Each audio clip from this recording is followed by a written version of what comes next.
కోపం వచ్చింది, వీడిని పట్టుకోలేకపోతున్నాం, శివాలయంలో వాడినటువంటి పువ్వులు తెచ్చి చల్లండి కింద ఆకులు, వాడు రాత్రి వచ్చి తొక్కుతాడు, వాడి శక్తి పోతుంది అన్నాడు.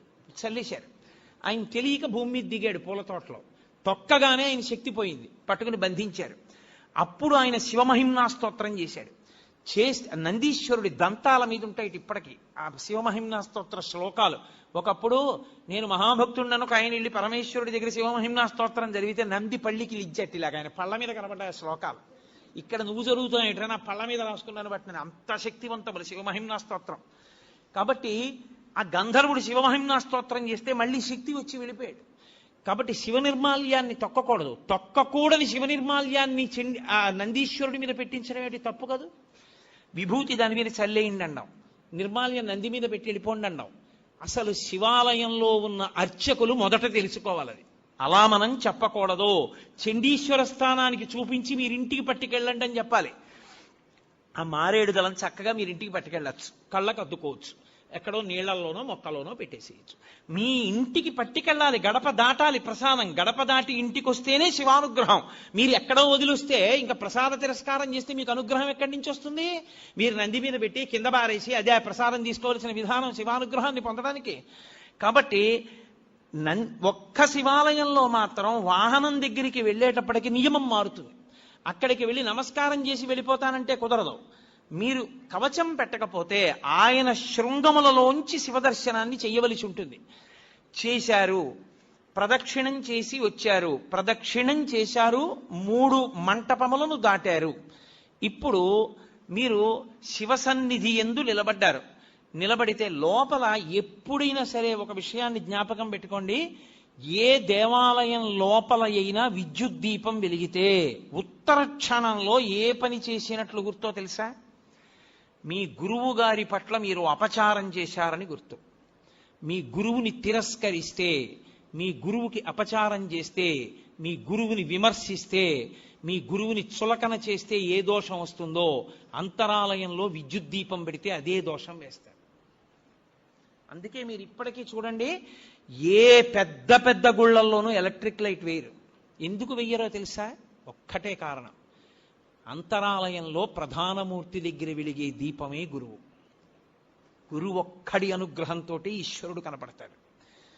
ఆయన అక్కర్లేదని తీసేస్తే త్రిశంకుడు అయిపోయినట్టు గుర్తు. నాకు ఆ దీపపు కాంతిలో కనపట్టలేదు, నేను ఎలక్ట్రిక్ లైట్ పెట్టుకుంటానంటే నువ్వేం గురువయా, నువ్వు మాకు అక్కర్లేదని చెప్పి ఇంకొన్ని పెట్టినట్టు లెక్క.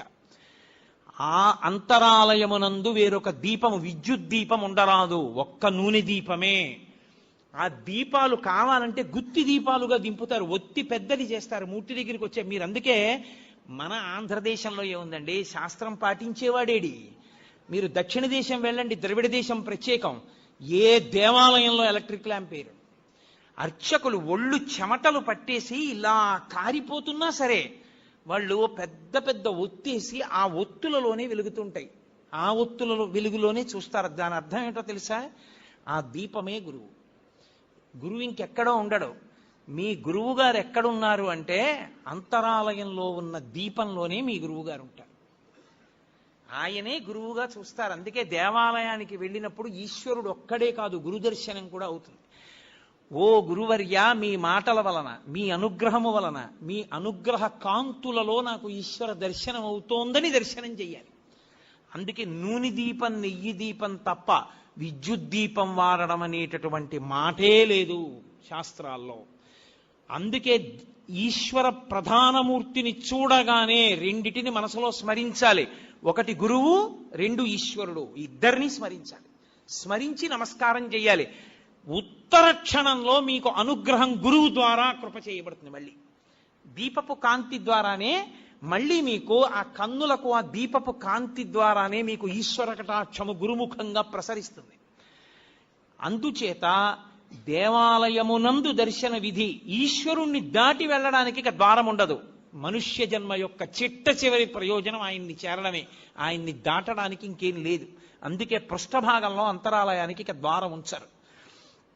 అంతరాలయంలో ఉన్న పరమేశ్వరుడికి సమర్పణం చేసినప్పుడు ముచిక నుంచి తనంత తాను విడినవి ఇవ్వాలి. ఏవవి? పళ్ళు. కాయ ఇవ్వకూడదు దేవాలయంలో. ఎందుచేత అంటే ఈశ్వరుణ్ణి ఎప్పుడు అడిగినా పండిపోవడం ఒక్కటే అడగాలి. ఈశ్వరుడు మీకు ఫలప్రదాత. మీకాయన ఫలం ఇవ్వడానికి మీరు ఆయనకి ఫలం ఇవ్వాలి. ఆయనకి కాయలు ఇవ్వడం దోషం. ఆయనకి ఫలాలు ఇవ్వాలి. కాయలు ఎవరికి ఇవ్వాలి? అర్చకుడికి ఇవ్వాలి. మీ ఇంట్లో అరటి చెట్టు కాసింది అనుకోండి, 4 అరటికాయలు అర్చక స్వామికి ఇవ్వాలి, 4 అరటి పళ్ళు ఈశ్వరుడికి ఇవ్వాలి. 2 అగరత్తులు ఇవ్వండి, 3 కర్పూరం బిళ్ళలు ఇవ్వండి, 4 తమలపాకులు ఇవ్వండి, 2 వక్కలు ఇవ్వండి, అథవా ఓ బెల్లంగడ్డ తెచ్చి ఇవ్వండి. తప్ప కాయలు పట్టుకొని దేవాలయ ప్రవేశము చేయరాదు. నేను యథార్థంగా మీకు ఆగమంలో ఉన్న విషయాలు మాట్లాడుతున్నాను. అలా ఎవరు వెళ్ళి దేవాలయానికి నమస్కారం చేసుకుని బయటికి వచ్చి ఒక్క క్షణం కూర్చోవాలి. కూర్చుని మీరు ఏం చూశారో దాన్ని స్మరించాలి. మిగిలినవన్నీ ఎలా ఉన్నా తప్పకుండా దేవాలయంలోంచి బయటికి వచ్చేసేటప్పుడు మనసులో ఒకటి నిలబడాలి. ఆ పక్కన వేలాడుతున్నటువంటి దీపంలో పక్కకి ఉన్న పెద్ద ఒత్తి దాని వెలుతురు, ఆ వెలుతురులో ఈశ్వరుడు చూడాలి. ముందు గుత్తి దీపం, ఒత్తికున్న జ్వాలలో ఈశ్వరుడు. ఇప్పుడు గురువుగారి పాదములు, గురువుగారి అనుగ్రహముగా ఈశ్వరుడు. మీరు సర్వశ్రేయస్సులు పొందేస్తారు. కళ్ళు మూసుకుని ఆ దర్శనం చేసి బయటికి రావాలి. అది ఏ గురువు అనుగ్రహంతో గుడివేపుకి నడిచారో ఆ గురువు అనుగ్రహంతో ఈశ్వర దర్శనం చేసి కృతజ్ఞత చెప్పి పైకొచ్చినట్టు. కాబట్టి ఒక దేవాలయ దర్శన విధి ఈశ్వర దర్శనమునందు తెలిసి చెయ్యి, తెలియక చెయ్యి. నువ్వు వెళ్ళేటప్పుడు శివాలయంలో ప్రదక్షిణం చేస్తూ మెల్లగా ఓం తత్పురుషముఖాయ నమః, ఓం అఘోరముఖాయ నమః, ఓం సద్యోజాతముఖాయ నమః, ఓం వామదేవముఖాయ నమః, ఓం ఈశానముఖాయ నమః అని 5 ముఖాలకి నమస్కరించి నువ్వు చక్కగా మౌనంగా ఆ చండీశ్వరుడికి చూపించి ప్రసాదం పట్టుకుని ఇంటికి వస్తే పరిపూర్ణమైనటువంటి శివానుగ్రహాన్ని నువ్వు పొందుతావు. ఆ శివానుగ్రహము వలన నీవు సాధించుకోలేనిదన్నది ఇంకా లేదు లోకంలో. ఏదైనా సరే నువ్వు పొందగలవు. చిట్ట చివరికి సరే, నాకు అది సభాముఖంగా చెప్పడం ఇష్టం లేదు, కానీ తరువుకొస్తున్న మృత్యువుని కూడా వాయిదా వేయించడానికి శివాగమంలో మార్గం చెప్పారు. అన్ని వేళలా నేను దాన్ని వాడుకోమని చెప్పను, కానీ తరువుకొచ్చేస్తున్న మృత్యువుని కొద్ది కాలం వాయిదా వేయాలంటే సుశిక్షితంగా ఉంటే ఆ శివాలయంలో ఒక అభిషేకం చేసి వాయిదా వేయచ్చు. శివాగమని చెప్పింది. ఖచ్చితం, మేం చెప్తున్నాం ఇదే మార్గం, ఇది తప్ప వినా మార్గము లేదని చెప్పేసింది. అంత శక్తివంతము శివాలయం అంటే.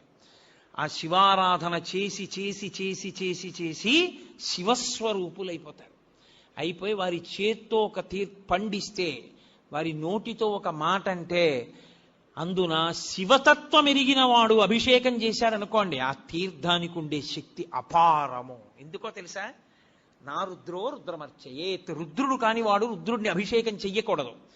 శివతత్వము పరిపూర్ణముగా తెలుసున్నవాడు రమించిపోతూ శివాభిషేకం చేశాడనుకోండి, ఆ అభిషేక తీర్థమునందు శివశక్తి పరిపూర్ణంగా పట్టుకుంటుంది. తజ్జలాన్ అని ఈశ్వరుడికి పేరు. ఆ అభిషేక తీర్థమును నువ్వు పుచ్చుకోవడం అంటే సాక్షాత్తు శివానుగ్రహము నీలోకి ప్రవేశించుటయే. అందుకే శివభక్తి తత్పరుడైన వాడు చేసిన అభిషేక తీర్థం, శివాలయంలో అర్చక స్వామి చేసినటువంటి అభిషేక తీర్థం, ఒకటిది భక్తి, వేరొకరిది దీక్ష వలన వచ్చిన శక్తి. ఈ రెండిటిది ఒకటే స్థాయి. శివాభిషేకమునందు శివతత్వమును జీర్ణం చేసుకున్న వ్యక్తి పరమ భక్తితో అభిషేకం చేస్తే ఆ శివలింగానికి తగిలి కింద పడుతున్నటువంటి నీటి యందు శివతత్వము ప్రవేశించి విశేష శక్తిని పొందుతుంది. కాబట్టి